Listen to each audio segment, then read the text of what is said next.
সাহাবারা সব সময় রাসূল সাল্লাল্লাহু আলাইহি ওয়াসাল্লামের সঙ্গ পেতে চাইতো, অ্যাকম্পানি চাইতো, ঘিরে রাখতো।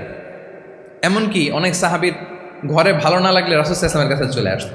এমনকি অনেক সাহাবী বলতেন যে আমার পেটে ক্ষুধা লাগলেই আমি রাসূলের কাছে যেতাম, কারণ রাসূলের চেহারা দেখলে আমার পেটের ক্ষুধা উধাও হয়ে যেত। ফাবিমা রাহমাতিন মিনাল্লাহি লিনতা লাহুম, নবী হে, আল্লাহর অনুগ্রহে আপনি কোমল ভাষী হয়েছেন। তাহলে কোমল হৃদয়ের হওয়া, সফট হার্টেড হওয়া, দয়াদ্র চিত্তের হওয়া, এটা অন্যতম একটা লিডারশিপ ট্রেট। এত দয়াদ্র ছিলেন, আল্লাহ তাআলা বলছেন ফালাআল্লাকা বাখিউন নাফসাকা আলা আসারিহিম ইল্লাম ইউমিনু বিহাযাল হাদীসি আসাফা।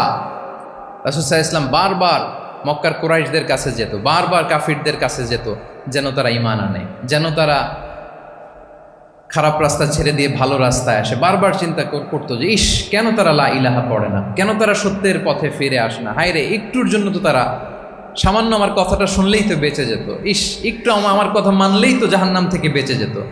এরকম অস্থির হয়ে তাদের পেছনে ছুটতেন। আল্লাহ তাআলা বলেছেন, নবী হে, আপনি ওদের পেছনে ছুটতে ছুটতে আপনি তো নিজেকেই শেষ করে দিবেন।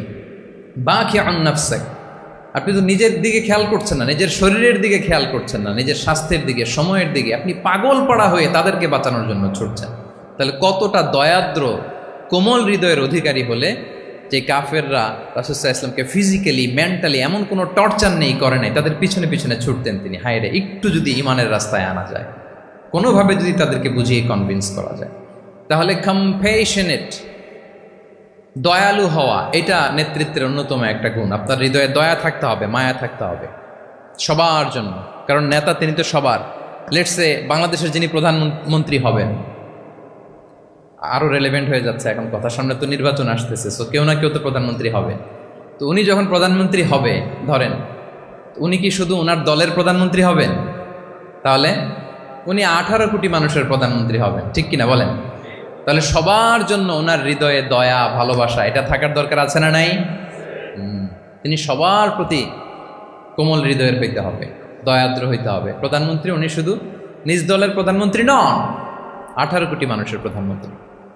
তাহলে সফট হার্টেড হইতে হবে। রাসূল সাল্লাল্লাহু আলাইহি ওয়াসাল্লামের মধ্যে এটা ছিল। সবসময় তিনি মাজলুমদের পাশে থাকতেন। আপনারা হিলফুল ফুজুলের কথা জানেন। ওনার বয়স যখন 35, ইয়ামানের এক ব্যবসায়ী আসছিল মক্কায় ব্যবসা করতে। পণ্য বিক্রির পরে আস ইবনে ওয়াইল নামে এক দুষ্ট জালেম, সে পণ্য নিয়ে বলে আমরা এই এলাকার লোক, আমরা দাম দিব না, কি করতে পারো করো। এই লোক কান্না জুড়ে দিল।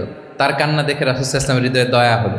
তিনি ওনার চাচা জুবাইর ইবনে আব্দুল মুত্তালিব সহ ওনার মতো যারা ইয়াং স্টার আছে সবাইকে নিয়ে একটা সংঘ করলেন। এটাই তো হালাফুল ফুদুল।